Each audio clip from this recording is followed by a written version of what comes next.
Okay, today I'm going to talk to you about the Gravitational Potential Energy Store, also known as the GPE store. So whenever an object is at any height above the Earth's surface, it will have energy in its Gravitational Potential Energy Store, or its GPE store.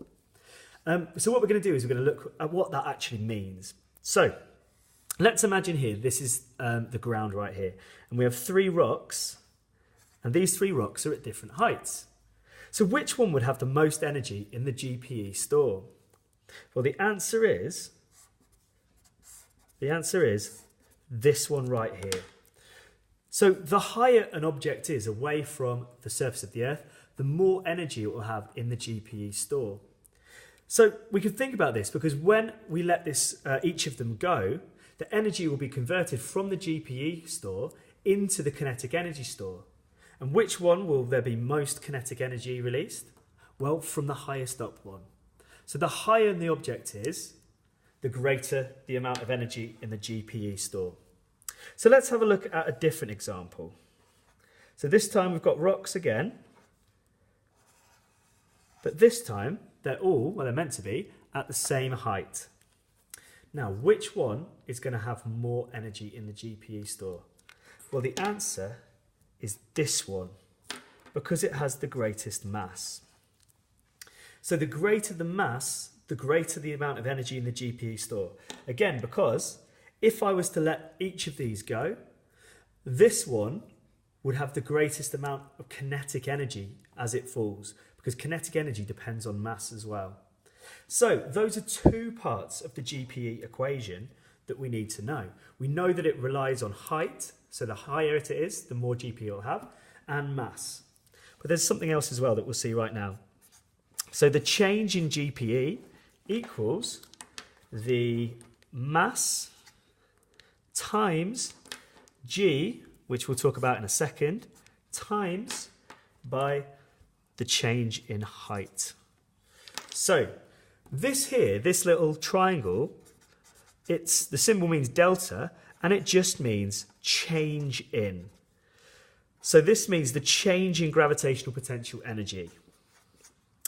So M stands for mass, which is measured in kilograms. Now, the G, this here stands for gravitational field strength. Gravitational field strength. Now, gravitational field strength is always measured in newtons per kilogram. Now, what this means is just the strength of the gravitational pull acting upon the object. If, for example, we went to the moon from the Earth, the moon has a weaker gravitational field strength than the Earth. On Earth, the gravitational field strength is 10 newtons per kilogram. We need to know this number right here. On Earth, it's always 10. But if we went to somewhere else, for example, the moon, the gravitational field strength would be less. So therefore, an object at the same height with the same mass will have a different amount of GPE depending on whether it's on the Earth or on the moon.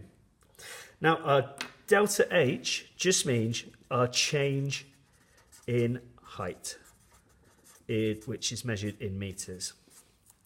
So let's just have a quick look and use this as an example here. So let's imagine we have this boulder here, which is 5 meters above the surface of the Earth here, of the ground.